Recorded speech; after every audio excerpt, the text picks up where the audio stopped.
Aloha dan selamat berjumpa kembali dengan saya Felix Wang. Kali ini saya akan mengulas potongan footage dari film layar lebar yang berjudul AIDS Phobia yang disutradarai oleh A.B. Nudin dan ada dua bintang senior yang berperan di dalamnya yaitu Aminah Cendrakasih dan Zainal Abidin. Kebetulan lokasi syuting film ini mengambil tempat di kota kelahiran saya yaitu Semarang. Pada bagian awal film yang menampilkan nama-nama pemeran dan kru produksi terlihat footage sebuah pesawat Fokker F-28 MK4000 Garuda Indonesian Airways yang baru saja mendarat dari arah barat laut atau di runway 13 Bandara Ahmad Yani. Pesawat tersebut memiliki registrasi Papa Kilo Golf Kilo Juliet. F-28 ini tidak memiliki nama hidung, biasanya nama sungai, karena memang pada armada F-28 seri 4000 milik Garuda Indonesian Airways, nama-nama sungai tersebut hanya disematkan pada pesawat dengan registrasi Papa Kilo Golf Kilo Alpha sampai dengan Golf Kilo Hotel. Masih pada bagian awal film ini, ada adegan yang menampilkan pesawat F-28 yang sedang parkir di apron dan sejumlah penumpang sedang berjalan dari pesawat menuju terminal. F-28 tersebut terlihat memiliki nama di hidungnya namun tak terlihat jelas. Ketika saya zoom, sepertinya tulisan tersebut adalah nama sungai Merauke, yaitu sebuah sungai di Provinsi Papua Selatan sekarang. Berhulu di negara tetangga yaitu Papua New Guinea dan bermuara di Laut Arafuru. Sungai tersebut memiliki nama lain Sungai Maro. Apabila memang benar F-28 yang ada dalam footage ini memiliki nose name Merauke, maka registrasinya adalah Papa Kilo Golf Kilo Golf.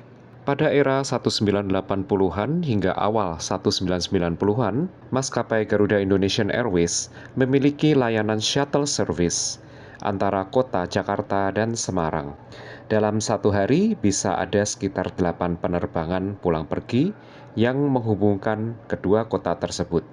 Format tiket untuk shuttle service berbeda dengan tiket yang digunakan dalam penerbangan lain. Kalau tak salah, pada sektor penerbangan yang merupakan shuttle service, yaitu rute Jakarta-Semarang dan Jakarta-Surabaya pulang pergi, tidak dapat dilakukan reservasi. Penumpang harus langsung datang ke bandara untuk mengantri tiket, alias go show istilahnya.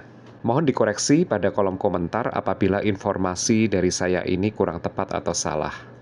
Pendaratan di Bandara Ahmad Yani dapat dilakukan dari arah barat laut atau runway 13 maupun dari arah tenggara atau runway 31.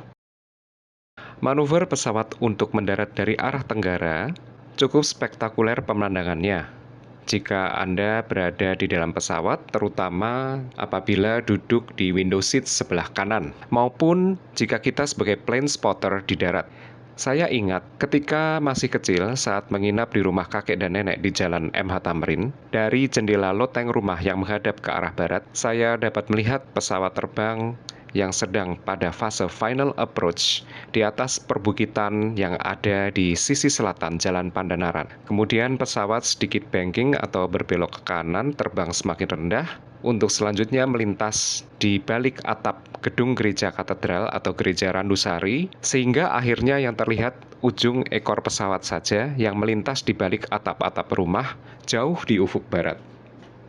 Terakhir kali, saya naik pesawat terbang ke Semarang dan beruntung mendarat di runway 31 adalah pada tahun 2007 sebagai penumpang Linus Airways yang menggunakan tipe pesawat British Aerospace BAE 146 seri 200. Berikut ini ada beberapa foto dokumentasi dengan kamera ala kadarnya. Ini ketika pesawat berada pada fase downwind leg, terlihat stasiun Semarang Poncol. Lalu ini ketika berada di atas kawasan Kota Lama, di kejauhan terlihat Masjid Kauman dan kawasan Pasar Johar. Selanjutnya, pesawat sedikit berbelok ke kanan, sepertinya mengawali base leg, terlihat Chinatown, Kali Kuping, dan Kelenteng Taikaksi atau Kelenteng Gang Lombok. Berikutnya terlihat Simpang 5 dan Masjid Baitur Rahman.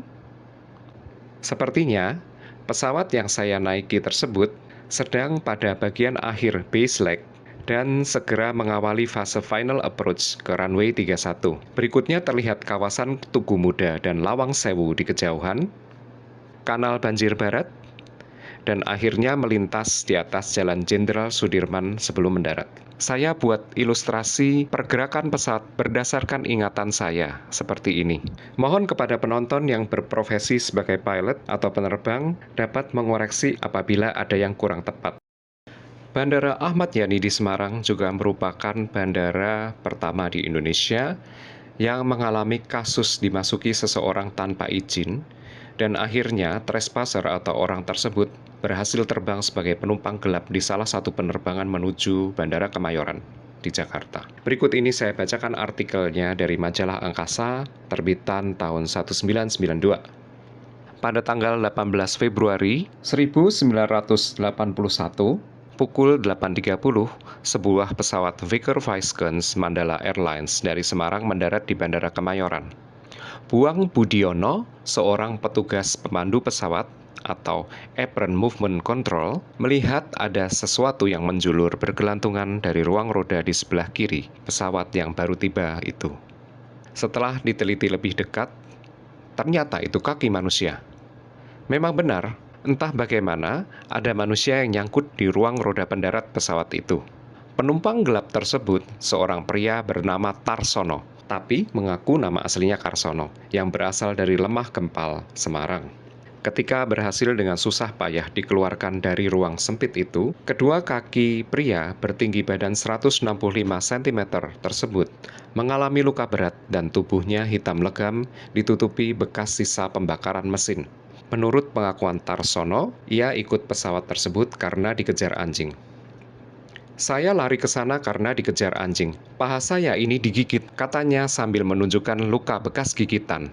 Apa yang dilakukan Tarsono ini benar-benar suatu keajaiban. Apalagi dia bisa selamat. Bayangkan saja, selama 1,5 jam, gelandangan Pasar Mbulu itu bisa bertahan dalam ruang kurang dari 1 meter kubik. Sebuah ruang sempit yang penuh peralatan roda pendarat pesawat yang rasanya mustahil bisa dimasuki seorang dewasa. Belum lagi ruang itu penuh dengan udara panas, sehingga kemungkinan besar orang yang berada di dalamnya akan mengalami kesulitan bernapas.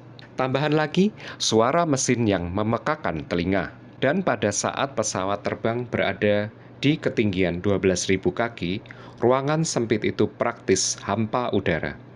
Hebatnya lagi, Tarsono mampu berpegang pada bagian roda ketika roda diturunkan di sekitar Bekasi saat akan mendarat di Bandara Kemayoran. Diperkirakan, ketika berada di dalam ruang kecil ini, Tarsono berada dalam posisi kepala tertekuk, tertindih hydraulic jack, sementara bagian belakang tubuh tergencet dinding rangka belakang. Kaki terlipat, dan tangan kiri memegang post. Posisi badan juga harus miring ke kanan, mengingat cuma di sini ada ruang yang tersisa baginya setelah strut dan mekanisme pendukungnya serta backstay masuk ke dalam.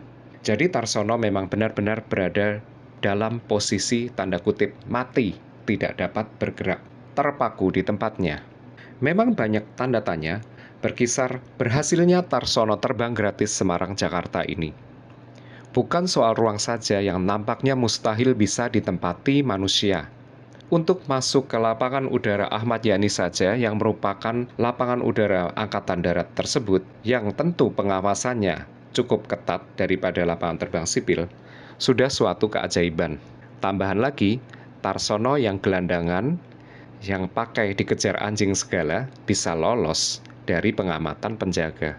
Belum lagi adanya pre-flight check, pengecekan sebelum pesawat lepas landas, di mana roda pendarat termasuk bagian yang diperiksa secara teliti. Jelas tidak mungkin bila ada orang di sana bisa lolos dari pandangan para petugas. Namun yang jelas, Tarsono yang katanya kurang waras ini berhasil selamat di Jakarta, walau dengan babak belur. Konon hingga kini Tarsono masih dalam keadaan sehat walafiat hidup di Wonosobo.